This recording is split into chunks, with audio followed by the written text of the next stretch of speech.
Chapter 6. Annie stuck Pete's car to the fridge with a magnet, and it was as though it acted like a good angel watching over our home. This peaceful state lasted all too briefly. We awoke on Sunday to Annie ripping off our bed covers and announcing, "Today we will go shopping." This caused a flurry of excitement. For the first time in more than 2 weeks, we would be leaving our home to go somewhere other than school, and we would get there using something other than a bus or our feet. "Where are we going to?" repeatedly asked while hurriedly brushing our teeth, putting on clothes, gulping our breakfast. But Annie, drinking a cup of coffee, a new habit she'd started that day and one that caused her to make funny faces, wouldn't say at first. "The mall?" Rebecca guessed. "Too common," Annie said. "The great big drugstore where they also sell toys?" Zinnia guessed. Annie looked down her nose so sharply she might have been the McGee. "Would you like to get your birthday present from a place where they sell toothbrushes and bad tummy medicine?" She made a good point. "Where then?" Jackie asked. We could make Will something." "Don't be ridiculous," Annie said. "You know we'd never be able to agree on what to make. Petal would want to make him something like paper flowers, while Georgia would want to make him a miniature guillotine." "But that could work," Marcia said, pouring Annie a second cup of joe. "Will would wind up with 2 presents instead of just 1. And anyway, he could always deadhead the paper flowers with the guillotine." "Perhaps," Annie conceded, "but I have something grander in mind." We leaned forward breathlessly. "What?" "The Grand Emporium of Children's Delights," Annie said. We let out a gasp. The Grand Emporium of Children's Delights was one of the biggest toy stores in the world, rumored to have everything any child could want. "We've never been there before," Rebecca said. "I've always wanted to go," Zinnia squealed. "Mommy always said that sort of excess is bad for children," Marcia observed, which was true, and which is why we had never been there. "Well," Annie winced at a gulp of coffee, then winked, "we're going now." But first, she said we had to help her get ready. "If I'm to be the driver," Annie said, and none of us argued with her that she shouldn't, "then I'll need a disguise. We certainly don't want people all over town calling the police to inform them that there's an 8-year-old driving a Hummer." We didn't bother to correct her and say that she wasn't 8 yet. None of us were, and the day we were 8 was still nearly 7 months away. We were too excited for quibbles. "Do you want me to go get your spear?" Rebecca asked. "I don't think," Annie said, "that my riding around with a medieval weapon in my hands would do anything to deflect nosy people's suspicions." "No, I was thinking along the lines of something subtle." Which is how we all found ourselves in the tower room, which in happier times was our playroom, going through our old costume trunk. Annie rejected princess costumes and a witch's costume, which disappointed Georgia, who had had her heart set on Annie being a witch. Georgia was still grumpy over that when we reached the bottom of the trunk and Annie pulled out something that made her shout, "Perfect!" The white shirt, skinny black tie, and black jacket were all one piece, and there was a separate dark trousers. Annie wore it whenever we played wedding. "I still look too much like me," she said to the mirror. "I'll need a hat." Before any of us could go off to fetch her one, however, Anthrax strolled in with one of Daddy's hats on her head, the hat being much larger than the cat. Daddy had a huge collection of old-fashioned hats, and we'd heard him refer to this one as a fedora. "Thank you, Anthrax," Annie said, removing the hat from the cat. "Have you noticed," Marcia observed, "that Anthrax is smarter than she used to be?" It was as though she had just anticipated what Annie needed was one of Daddy's hats, and she found the perfect hat at that. "The other cats have told me," Zinnia said, "that lately Anthrax is bossier than she used to be." We wondered if the cats really talked to Zinnia. "Do you think," Georgia asked Annie, "your power is rubbing off on your cat?" "I honestly couldn't say," Annie said, distracted, "but this disguise definitely still needs something." That was when Anthrax leaped into the trunk, made lots of rattling noises as though she were chasing her own tail or fighting with another creature, then emerged with something hairy clasped in her jaws. "What's she got?" Rebecca reeled back. "Is that a rat?" "No, it's not a rat," Annie said with a smile, bending down to take the hairy something from Anthrax's jaws. She patted Anthrax, then took the hairy something and attached it to her upper lip. It was a fake mustache, we saw as she studied herself one last time. It's perfection. And it was. "Prepare the car," Annie instructed Dorinda. "It's time to roll." But preparing the car was easier said than done. It was simple enough for Dorinda to start the Hummer per Annie's instructions, but a lot less simple for Annie to drive it. "I can't see over the dashboard," Annie said, so we all trundled back inside looking for boosters. At last we settled on Mommy's Oxford English Dictionary as being just the ticket, but it was so heavy, Zinnia, Petal, and Jackie had to carry it out in separate volumes. But once Annie could see over the dashboard, she could no longer reach the pedals. "We'll just have to rig up some sort of device," Dorinda suggested. Annie was in no mood for reason. "This is taking too long," she said. "If I wait for you to rig up some sort of device, it'll be dark. And I can't drive in the dark, not my first time." Her lip actually quivered at that last, as though she were on the verge of tears, which scared us very much. "Fine," Dorinda said soothingly. "I'll just get down here on the floor beneath your legs, like so. And if you tell me when you want me to hit the gas to go and hit the brakes to stop, will that work?" We can't say it worked like a charm, and the ride was hair-raising.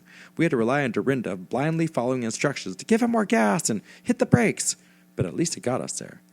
"It's grand," Zinnia said with awestruck eyes gazing upwards. "It's the most amazingly grand place I've ever seen," Petal amended. "Let's go inside," Annie said. "Aren't you going to change first?" Rebecca said to Annie. "Didn't you bring any normal clothes to go shopping in?"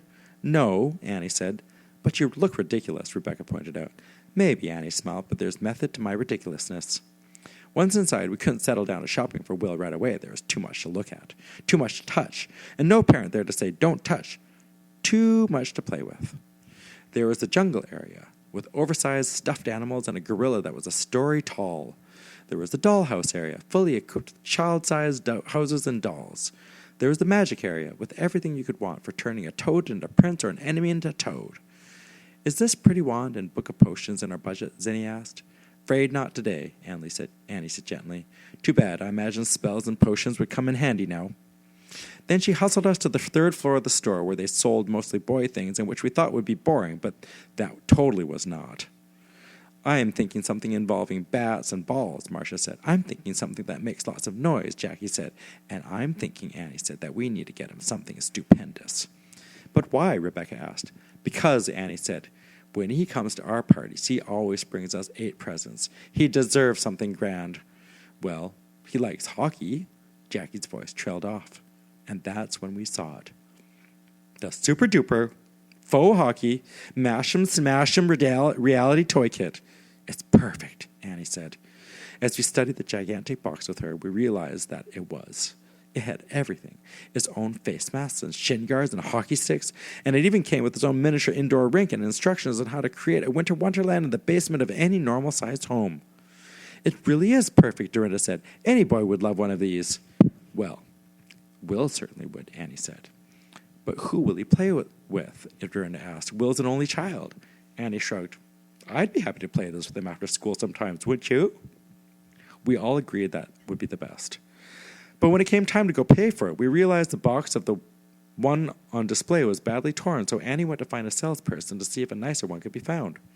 It was while we were waiting for her return that disaster struck. Jackie was investigating the kit for turning enemies into toads when she felt a long finger tap on her shoulder. Turning slowly around, she was horrified to see that it was the McGee. "Hello, 8, the McGee said her. "What are you doing here?" Me?" Jackie said. "What are you doing here?" The McGee waved something in her hand. "Getting a present for Will," the McGee said. "His birthday is coming up, and I always try to get a little something good for my good students." We could see from the size of the object in her hand, the shape of the deck of cards, but not as thick, that it really was a little something. "You never said, though," the McGee said. "What are you all doing here?" "Oh." Jackie twisted her fingers together as she strained to think of something, deciding on the truth for once. "We're shopping for Will, too." "How lovely," the McGee said. "And where are your poor parents?" The McGee scanned the store, looking over the top of Jackie's head. "They're modeling and in France," Jackie said quickly, sticking to the part of the lie we tried out on Pete. "They're both modeling in France?" McGee raised an eyebrow. "No, of course not," Jackie laughed nervously. "Did I say that? I meant to say Daddy's modeling in France, while Mommy is looking for a salesperson to get a better one of these for Will," Rebecca put in, inspiration striking her as she saw Annie walking back. Rebecca indicated the hockey kit. "My, that's an impressive toy," the McGee said coolly, while behind her back Georgia gestured for Annie to go hide. It wouldn't do for the McGee to see Annie disguised as a man with no parents in sight. "And where's Annie?" the McGee asked, looking around again.